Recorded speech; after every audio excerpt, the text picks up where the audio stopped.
Hello once again. My name is Sean Moore. I own Greenleaf Worm Farm, which is a company that deals with organic insecticide and organic fertilizer. The two products I'm going to talk about today are worm castings and worm tea. First product I'm going to talk about is the worm castings. I sell them in 1 pound bags all the way up to 50 pound bags. We also sell it by the yard or by the ton, whichever size you want. It's a 100% organic product. It is made by the earthworms. Now the difference between what you get from me and what you get at Home Depot is it is a natural product. That way it is absorbed by the plant and the plant does not have to break it down. So the plant will get all the nutrients and all the minerals it needs from the soil. Won't have to work on. It's 100% organic, so that means that there are no chemicals in there. So you can use it in golf courses and other things where there is runoff, and you won't have to worry about the chemical runoff. And it breaks right down in the water, so it will not harm the plant or it will not harm the environment. So a lot of the bigger companies like the golf courses and things like that are using it as an alternative to chemical means. Now, the difference between this and a chemical product is there are natural elements and natural minerals in here.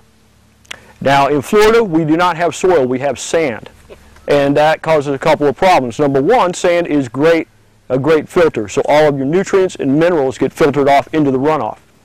This product here allows you to hold the water and therefore hold the minerals and trace elements up at your plant's roots so your plants can draw on it.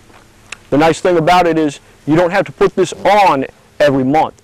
You only have to put it on 4 times a year, and it will give you all the nutrients and elements that you need.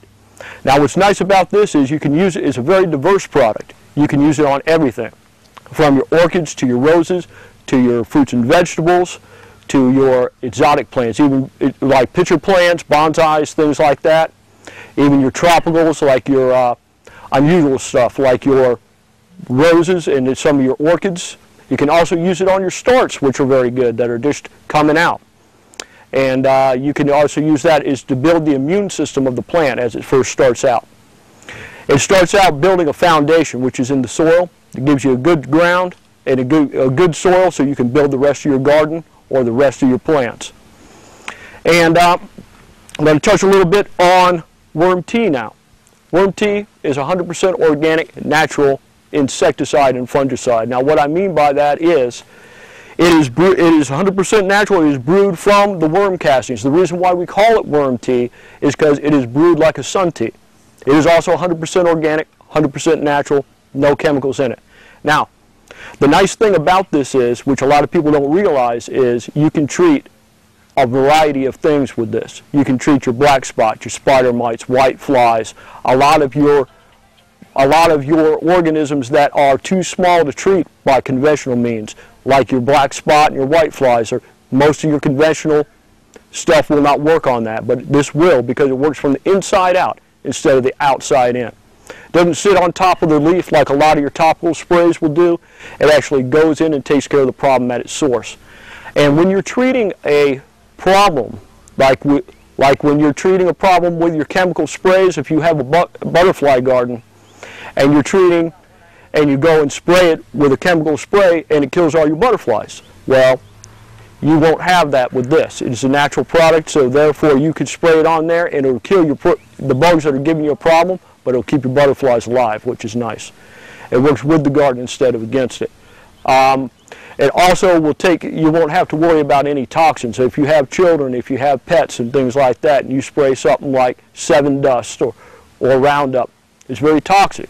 Actually, Roundup has a derivative of Agent Orange that was used as a defoliant, and it's the same product that they use to get rid of, the same product is used in the Roundup. So just letting you know, that's just one example. And this is a natural alternative to this. And when you are treating this product, or when you're using the product to treat bugs, it will get rid of the adults and the babies. So that means you don't have to worry about the same problem coming back in the next 3 weeks. So it'll take care of the problem and it'll keep it gone. So it will actually change the composition of the sand, and it works through a chemical process. It bonds with the silica in the sand instead of the stuff sliding off, it bonds with it and it holds it in place. It will also hold your other things in place. Now, if you're using things like fish oil, atomic grill, other organic products, this product will work in conjunction with it. And actually it will help because some of it will fill in the gaps where there are the nutrients. One will take the place of the other and work together. You can also use fish oil. You can use a lot of your organic neem oil. Okay, here's how it basically works. For example, you have a raised bed of whatever size. You take, what I do, what works very well, is just take a plastic cup, broadcast over the top, turn it under about 2 inches, and you can grow whatever you like in there. What's nice about it is, absolutely, just turn it right under there, and under the raised bed, and it will build with the sand, or it will work with the sand.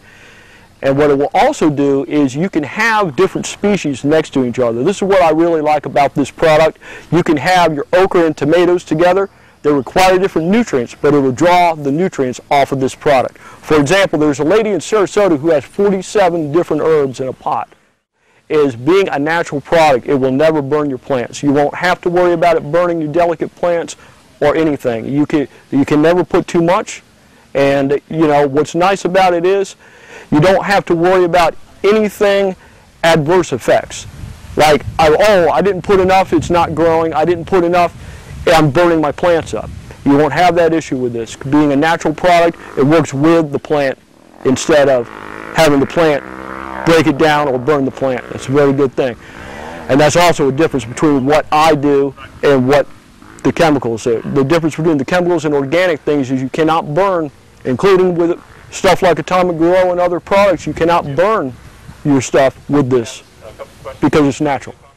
A lot of your tropical plants are shallow rooted, so you have a problem with it burning. You won't have that issue with this, so you won't have to worry about it. You can also use it on your younger plants too that are just starting out.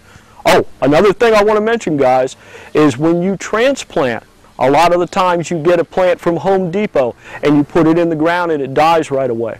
Well, the reason why that is because the plant requires a lot of nutrients right off the bat because it sits on the shelf for who knows how long and it's losing nutrients every time it sits there. So what this does, it immediately gives the plant a source of minerals and nutrients. So what that will do is it will increase the survivability of your plants up to 60%. So that's a major thing. How does the worm tea affect snails? The worm tea does not affect snails, but I do have something that is made from copper sulfate, which is also a natural, and it will take care of the snails. And you need a little bit different mixture to take care of the snails. But there is an organic way to get rid of your snails as well. That's also a good question. Yes, ma'am. Are your worm castings different from anyone else's worm castings? Well, mine are different for a couple of ways. If you order online, a lot of the times you will get rocks, pieces of sticks, stuff that is nothing to do with worm castings in there, and they put that in there for weight. We don't do that. We take the time to sift all of your larger particles out, so you get 97 to 98% worm casting. The other 2% is a peat moss that we use for water retention, especially down here. And does it matter like what you feed the worms, I guess? Yes, it does. Yes, it does matter, because what we do is we feed them a mixture of 7 or 8 different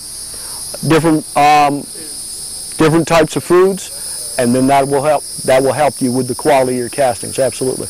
Yes, ma'am. So that was my question. What do you feed your worms? What I would feed your worms is when you're just starting off, you can go to the Mexican aisle in Walmart, and there is a bag of unrefined corn flour that they use in tortilla mix. It's called masa. It's got a picture of a guy who looks like a piece of corn on there, and you can spread it on your worms. Now here's how it works. When you feed your worms, it's very, very important, and most people who first start out kill them by putting the food all over the top. You don't want to do that. That'll cause protein poisoning, which kills everything in the bin. What you want to do is you want to feed them in a 2-inch strip, and they feed from the bottom, and you want to mix your food. You want to run everything through a food processor, you know. The more it's mixed up kind of like a slurry, because the finer it is, the more that they can eat it. And the thing about it is you want to make a 2-inch strip right down the middle. Don't feed them again until that strip's gone. And that's kind of how that works. That's very important to avoid that. Yep, and you can grow them, and you know, here's the thing, guys, and here's the thing that you're going to hear online. You got to spend $300 to get started in the business and all that stuff, and you don't have to do that. I mean, the stackable worm bins are great. They make a great decorative piece, but I can tell you what works just as well, if not better. You take a plastic bin, like it doesn't have to be this big, but this is what I used when I first started out. Any size. There's a lady who uses a plastic bin, and she keeps it in her kitchen drawer, and she feeds her red wigglers right in the kitchen. Throws the scraps right in there. You drill some holes in the bottom with a 9/16 drill. Put some drain holes in the corner. Screen it in with the cheapest window screen you can get. Get some liquid nails. Do not use silicone caulk because they will eat the silicone, believe me. What you do is just put the worms, put your peat moss and shredded paper. Now, I've tried all the different beddings, and everybody says there's a different bedding for each worm. No. What works good is sphagnum peat moss right from the Home Depot, and shredded cardboard. Yep, the fluffy kind. Shredded cardboard, and mix that together about 50-50. Put that in there. Wet it down and turn it, and make sure there's no dry spots. Because when you're turning the bed or turning the bin, you want to make sure there's no dry spots, because if a worm hits a dry spot, they got very sensitive skin, so their skin will dry out very quickly. So you want to make sure that's good and wet. Now, you don't want to make them underwater. You want it kind of the consistency of a damp sponge, guys. And once you get that done, you put your worms in the middle, just like I mentioned before, about that deep. Fill it up with the worms, cover it up, water it in, and they're good for 21 days. Every 21 days, you can sift them and get this product here, the worm castings. A bin this size will produce a big bag like this every 21 days, guys, just to give you an idea. And that will do 1/4 of an acre, just to give you an idea of how much it will do for you. Okay, well, anything else? Any other questions? And just like I said, feel free to ask me anything. I'll be around for a little while longer. And thank you very much for your time.